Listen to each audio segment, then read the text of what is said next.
parliamentary oversight is not necessary, and it seems as though they are preparing to effectively shut down Parliament on Monday. Conservatives are, however, proposing an alternative, a work plan to keep Parliament open so that we can improve government programs and policies and get better results for Canadians.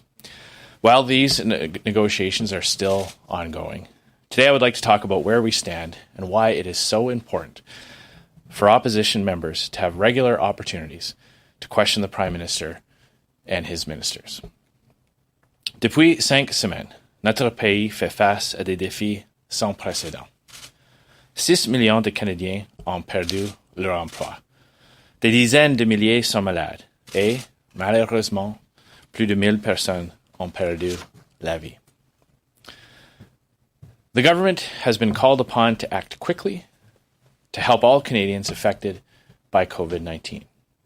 And while Conservatives support the measures that have been announced to put more money in the hands of Canadians, the government's mistakes have caused confusion and delays, and therefore additional hardships.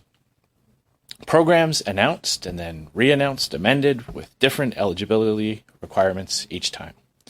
Emergency legislation passed, only for Parliament to be recalled to fix the mistakes that the government made by rushing. Just yesterday, the Prime Minister announced that the government would be changing the eligibility requirements for the emergency response benefit so that seasonal workers and Canadians with limited incomes could qualify.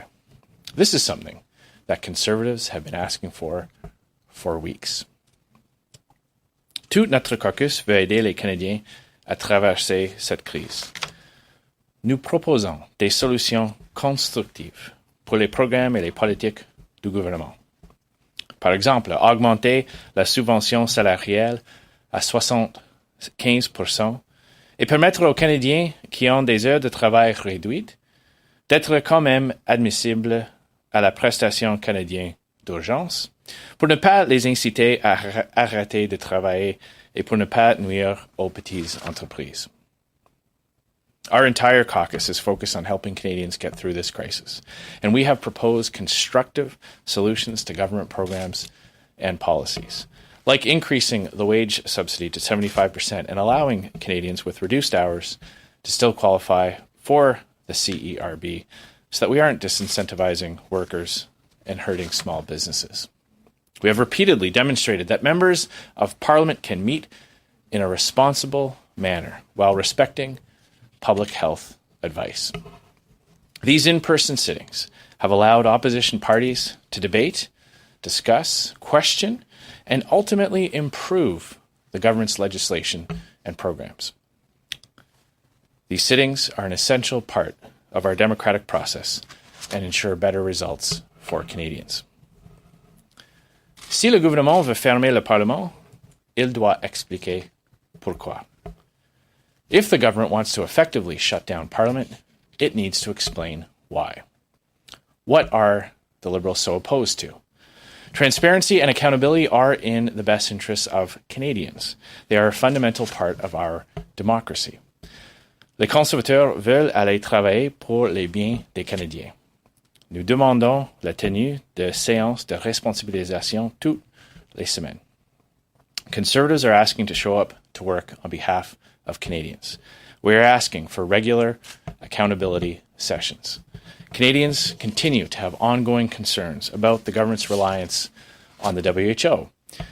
Canadians want to know why Health Canada hasn't been able to fast-track new medications. We have serious questions as to why thousands of test kits arrived in Canada, in New Brunswick, which were contaminated because of supply chains that ran through China. There are continuing stories of people who are falling through the cracks, individuals who are not eligible for the programs that have been announced, small and medium-sized business owners who won't be able to qualify for the measures that have been proposed. So we cannot wait until June or the fall before we can get those answers. Parliament must get back to work. Les partis de l'opposition doivent pouvoir demander des comptes au gouvernement pour obtenir des résultats optimaux pour les Canadiens et les Canadiennes. Maintenant, plus que jamais, le Parlement est un service essentiel. Opposition parties must be able to hold the government to account so that Canadians get the best possible outcomes during this crisis. Now, more than ever, Parliament is an essential service. Thank you very much. Happy to take your questions. We'll now start the question period. As usual, one question, one follow-up. Comme d'habitude pour la période de questions, une question et une question de suivi. We'll start with questions on the phone. Opérateur au téléphone, do we have any question on the line? Thank you. Merci. Please press star one at this time if you have a question. S'il vous plaît, appuyez sur étoile 1 maintenant pour poser une question. La première question est de Émilie Bergeron, d'Agence QMI. À vous la parole. Oui, bonjour, Monsieur Scheer. J'aimerais avoir plus de détails sur votre proposition de séance de responsabilisation. Combien de personnes, combien de députés devraient être présents à cette séance-là? Et si je comprends bien, ce serait une fois par semaine. Combien de temps serait alloué à cette séance-là? Pouvez-vous être plus précis dans votre proposition? Oui, notre proposition originale, c'est d'avoir 4 séances par semaine. Et nous avons proposé des options pour les autres parties de considérer. On peut utiliser le modèle qu'on a déjà utilisé le samedi passé, la première fois, d'avoir une représentation de chaque parti. Pour les conservateurs, ça veut dire 11. Je crois que pour les libéraux, ça veut dire 14. On peut utiliser ces numéros comme ça, comme une guide. L'autre alternative, c'est d'avoir une quorum plus bas. Nous sommes ouverts à des alternatives pour ça, mais c'est clair que dans une chambre de 338 personnes, qui était construite pour 338 personnes, on peut utiliser la chambre avec moins de 50, moins de 40 personnes et respecter les directions des agences de la santé. Alors ça, c'est clair, c'est possible. Alors, c'est temps au gouvernement d'expliquer pourquoi on ne veut pas avoir la transparence et la responsabilisation dans cette crise. English, please. So what we've proposed, our original proposal to the other parties was to have 4 sittings throughout the week with a reduced number of MPs focused on the response to COVID-19. We've suggested we could look at a number of models. One is the model that we've already used. We've already had 2 sittings with a small number of MPs representing each party. For the Conservatives, that meant 11. I believe for the Liberals, that meant 14. And we could respect in a chamber built for 338 people, clearly having fewer than 50 or even 40 MPs can respect the social distancing requirements. That was our original proposal. We are open to alternatives, but I think it's incumbent upon the government to explain why that would be too many when the House of Commons normally has 5 sitting days, when we normally spend hours a day not only debating legislation but having question period and having other types of forums to challenge the government. We are open to alternatives for that, but we do believe that we need regular every week the House of Commons needs to sit to be able to hold this government to account to get better results for Canadians. Une question de suivi, Amélie? Oui. Pourquoi pensez-vous que c'est pas possible de faire cette chose-là, d'accomplir votre proposition de façon virtuelle? Pouvez-vous expliquer pourquoi ce serait pas possible de faire ça de façon virtuelle? Et aussi, avez-vous encore espoir de parvenir à une entente avec les libéraux, parce qu'il reste pas beaucoup de temps d'ici à lundi? Oui. Alors, premièrement, c'est clair que la capacité d'avoir les séances virtuelles, c'est pas possible entre aujourd'hui et lundi. Le président de la Chambre a dit que ça sera peut-être des semaines avant que la technologie est installée et testée et au niveau qu'on a besoin. Alors ça, c'est premièrement. Deuxièmement, nous ne sommes pas en opposition de l'idée de les séances virtuelles pour augmenter le travail des séances en personne. Il n'y a aucune façon d'avoir des débats, des discussions qui peuvent remplacer les débats en personne. C'est essentiel que n'importe quoi on va faire au mois de mai, au mois de juin, on doit maintenir la possibilité d'avoir les interactions en personne dans la Chambre des communes. Parce que c'est possible. Et le gouvernement doit expliquer pourquoi c'est pas possible, pourquoi le Parlement n'est pas un service essentiel. On voit des autres emplois, emplois qui est déterminé un service essentiel. On a des preuves. On a la preuve que les sessions du Parlement améliorent les programmes et la législation du gouvernement. So, first and foremost, I want to make it very clear, we are not opposed to the idea of virtual sittings in terms of augmenting in-person sittings. It's clear that to have in-person sittings to respect health advice and directives around social distancing, that we can't have 338 MPs all in the same chamber. So we support those types of ideas to supplement in-person sittings. It's clear from what the Speaker of the House of Commons and from conversations with House of Commons administration that the ability to have virtual sittings is not going to be ready in time for Monday. It could be weeks away. We can't wait. We already have evidence of Parliament getting better results for Canadians. This is not a theoretical concept. We have concrete examples of parliamentarians, members of the opposition, challenging the government, proposing alternatives, fixing the gaps in their legislation, and Canadians have benefited for that. So Conservatives will be pushing very hard. In times of crisis, we need our democratic institutions to function. We need this government to be held accountable for the decisions we're making and address the ongoing challenges, as I mentioned today. We've got clear evidence that this government is very dependent on the WHO for advice and direction. They need to be held accountable since there's also evidence of an undue influence from China on that organization. We have examples of testing kits coming in weeks after the government announced a national procurement strategy, and those testing kits are being found to be contaminated. So in order to challenge the government to get things right, to fix these mistakes, we need to have Parliament come back, hold ministers responsible, challenge them to do better and get better services and programs for Canadians. Prochaine question au téléphone. Thank you. Merci. The next question, la prochaine question est de Hélène Buzetti du Devoir. À vous la parole, votre ligne est ouverte. Oui, bonjour, Monsieur Scheer. Vous avez dit tout à l'heure que vous avez laissé entendre que le gouvernement était prêt à fermer le Parlement, to shut down Parliament.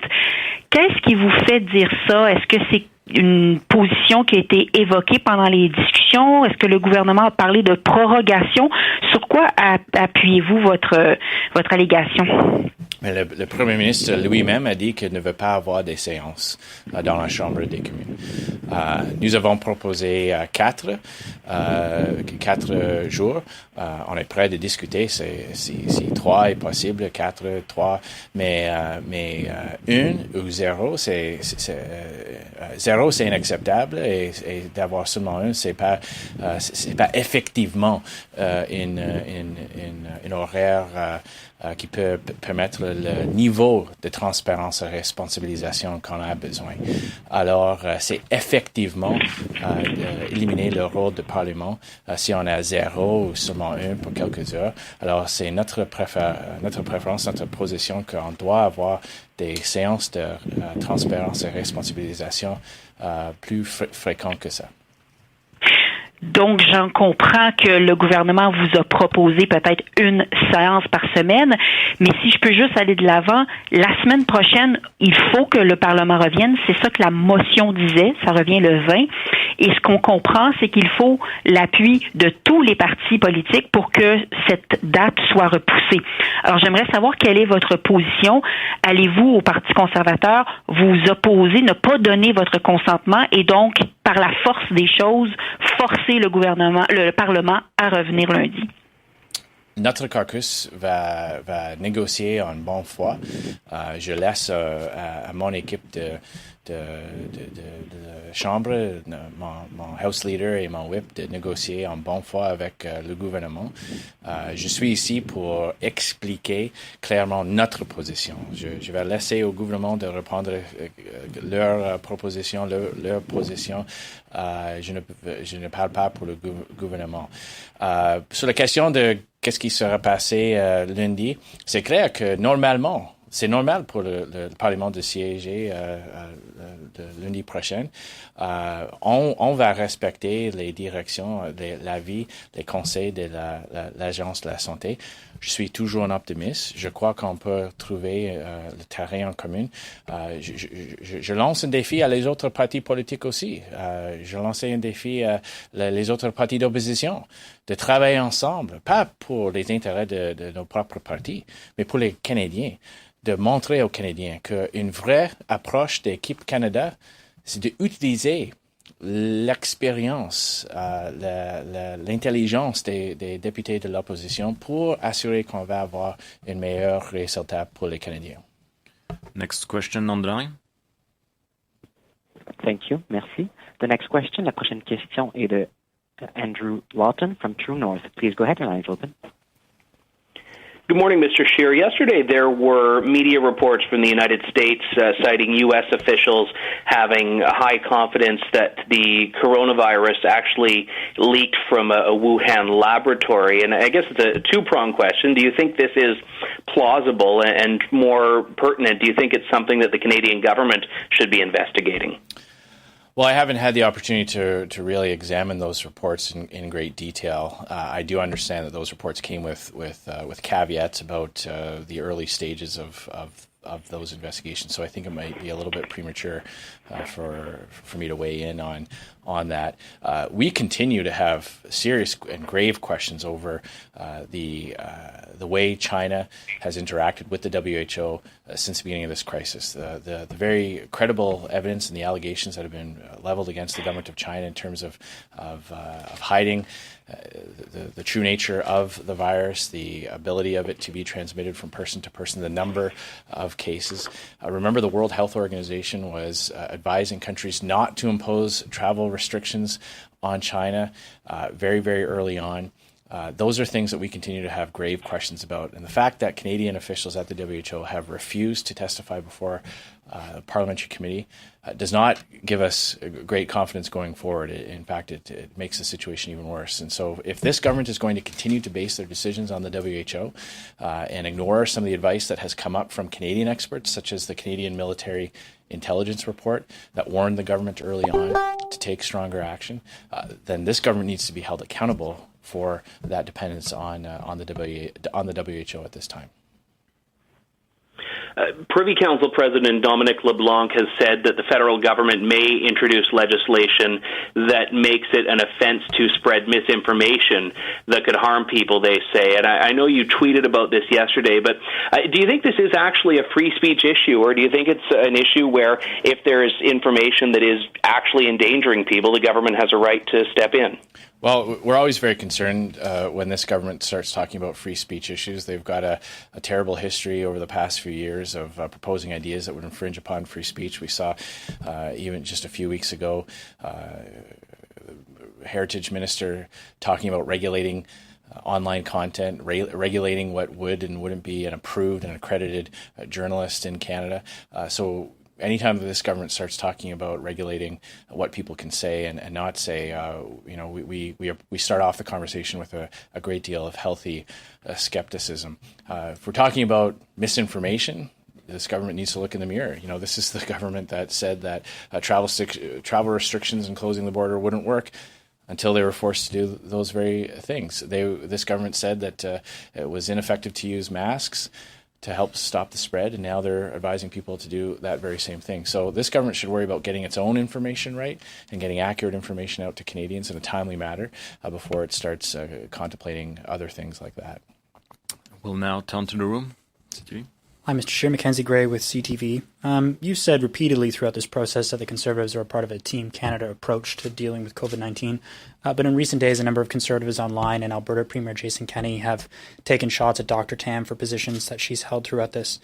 So very clearly, I just want your opinion on the situation. Do you have confidence in the advice that Dr. Tam is giving Canadians? Mm-hmm. So part of a Team Canada approach means challenging the government. It's healthy, and it gets better results for Canadians to critique what the government is doing, to analyze what it has said and force it to do better. Clearly, there have been missed opportunities. Clearly, there was a need to impose travel restrictions and border controls and enhanced screening earlier. Clearly, the advice as to whether or not masks are useful or not, the advice has changed on that as well. So we want to hear from government ministers as to why they are accepting certain pieces of advice and ignoring others, why they chose to listen to the WHO and not the Canadian military intelligence experts. So for us, our job is to hold the government to account. We need to find out why, challenge the government as to why they continue, if they are planning on continuing to make those decisions based on those advice from those institutions. With respect, I don't think you answered the question. You talked about the government, but I was asking about Dr. Tam specifically. Jason Kenney was very clear in going after Dr. Tam about that. So do you trust the advice that she is giving Canadians? Well, we have serious questions. We have very serious concerns that we want to have addressed. We have questions as to whether or not Health Canada has an appropriate fast-track mechanism in place to approve new medicines or new treatments for COVID-19. Grave concerns about the supply chain passing through China, ending up with contaminated tests. The idea that that provinces have to wait for the federal government to put in these strategies. So we do have important questions as to why certain directives were issued by the Public Health Agency, and ultimately there are the ministers are responsible for that. The way our parliamentary system works is that ministers are accountable for the decisions that they make based on whichever advice they take. Next question, Julie.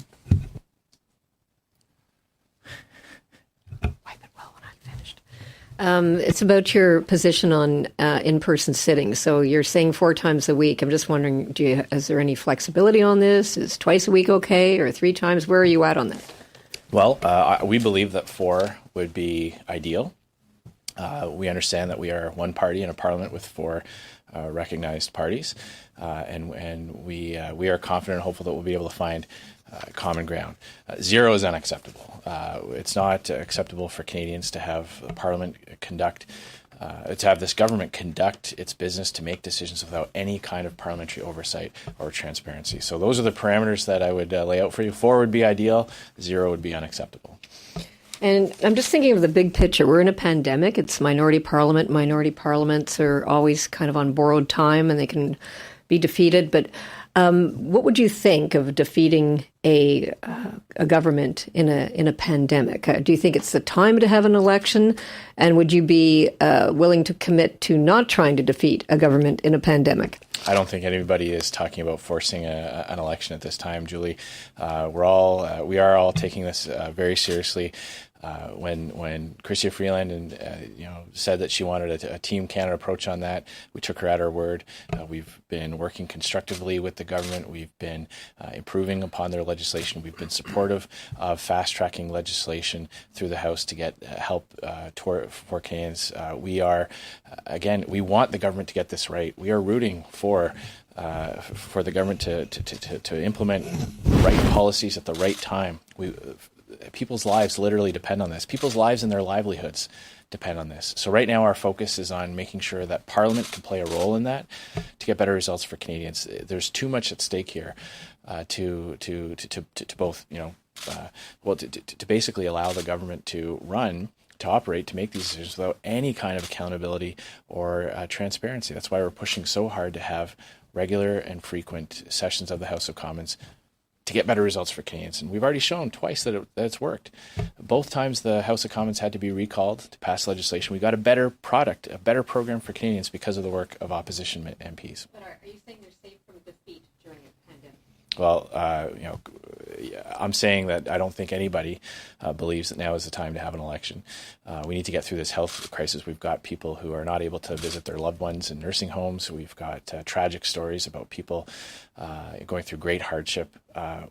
We believe that the best thing for the opposition parties to do right now is to focus on improving the government responses to this pandemic and get us through this crisis as quickly as possible. We'll turn back to the phone. Operator, do we have any question on the line? Oui, nous avons 2 questions. We have 2 more questions. So the next question, la prochaine question est de Stephanie Lonick from the Canadian Press. Please go ahead, la parole est à vous.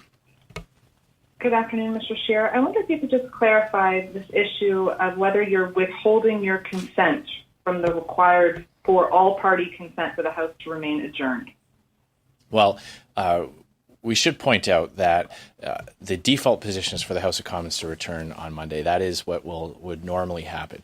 So if the government doesn't want the House of Commons to sit on Monday, they need to explain why they don't want accountability and transparency, why they don't believe that Justin Trudeau should be held accountable, or why his ministers should have to face questions for the actions that they've made. We are hopeful that we will be able to come to an arrangement that will find some common ground between the government's position, the parties in the opposition. I would challenge the other opposition parties as well to ensure to work with us to ensure that Parliament plays a role in an ongoing way. So there's still time between now and Monday. Hopefully we can come to that agreement.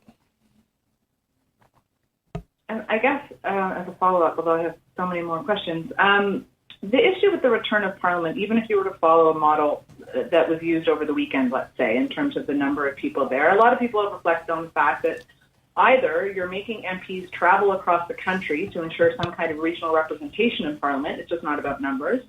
You have security staff, cafeteria staff, janitorial staff. There's a whole business of running Parliament. You talk about physical distancing for members of Parliament, but there's a lot of other people who could be affected by this. So why? Why the insistence that all of this has to happen? Well, first and foremost, and what do you say to them? Well, first and foremost, we've demonstrated that the House of Commons can function with drastically reduced services on the Hill. No one's talking about bringing back, cafeteria services or things like that. The House of Commons has suspended much of its, in terms of the administration, much of the normal services that they offer members of Parliament, and we are fully supportive of that. We can certainly, as a caucus, determine how best to ensure regional concerns are taken into play, as every caucus can deal with that. So again, in order to and the need has already been demonstrated. The need to have a second set of eyes go through their legislation has already been proven. Again, we're not talking about a hypothetical situation. We're talking about concrete evidence as to how the opposition parties have improved upon government legislation and gotten better results for Canadians. So in times of crisis, we need our government to be operating at peak efficiency. We need them to be firing on all cylinders and getting things right the first time, not the second or the third or the fourth announcement. I mean, we are into in some cases, the third version of the emergency response benefit. We're into the second version for the wage subsidy program. So, and there are still people falling through the gaps. That's why it's so important that we get this right for the first time. And we've already shown that Parliament plays an essential role in doing just that. Operator, we'll take a last question on the phone. Certainly. The next question, la prochaine question est de Catherine Lévesque de la Presse canadienne. Please go ahead. Your line is open. Oui, bonjour, Monsieur Scheer. Aujourd'hui, vous tenez une conférence de presse et vous répétez environ la même chose que depuis le début de la semaine. Ce matin, il y a votre député Dan Albus qui a tenu à peu près les mêmes propos que vous. Je me demandais pourquoi tenir cette conférence de presse en ce moment. Qu'est-ce qu'il y a de nouveau? Qu'est-ce que vous avez de nouveau à nous dire?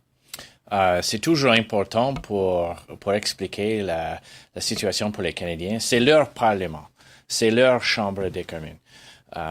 Et à ce moment, on a peur que le gouvernement va essayer d'effectivement éliminer le rôle du Parlement pendant cette crise. Alors, c'est important de donner des mises à jour pour les Canadiens parce que c'est leur institution démocratique.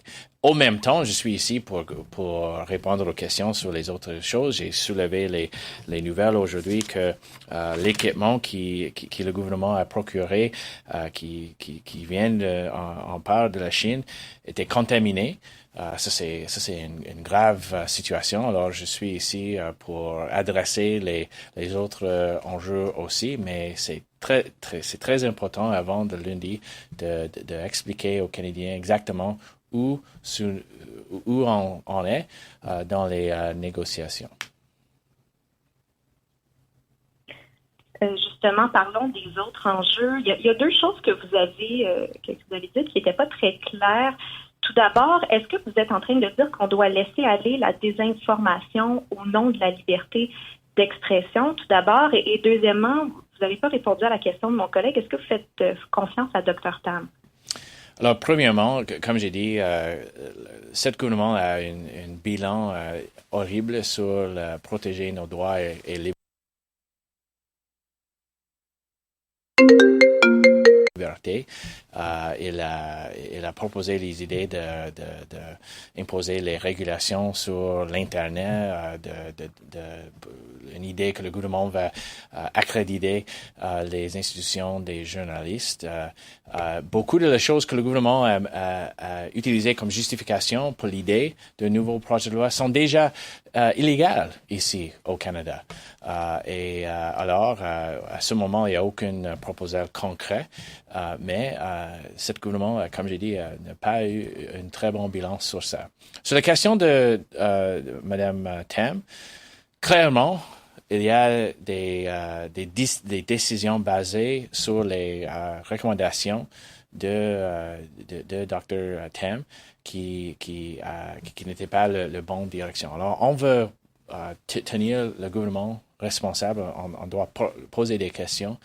On doit utiliser les outils de notre institution pour arriver à des conclusions. C'est trop tôt aujourd'hui parce qu'on n'a pas eu la capacité comme un Parlement d'analyser les décisions et les justifications pour les décisions aussi. We'll take a last question in the room. Yesterday, Mr. Scheer, one of the leadership candidates for your party, Marilyn Gladu, and the former health critic, gave an interview to a local station in Sarnia. I just want to read a couple things that she said. The reality is more people are dying of suicide, more people are dying from cancer and smoking, and we don't shut down the economy for that.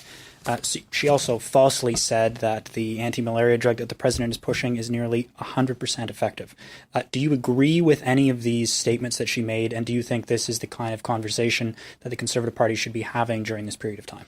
I believe it's essential that we protect the health and safety of Canadians for this crisis.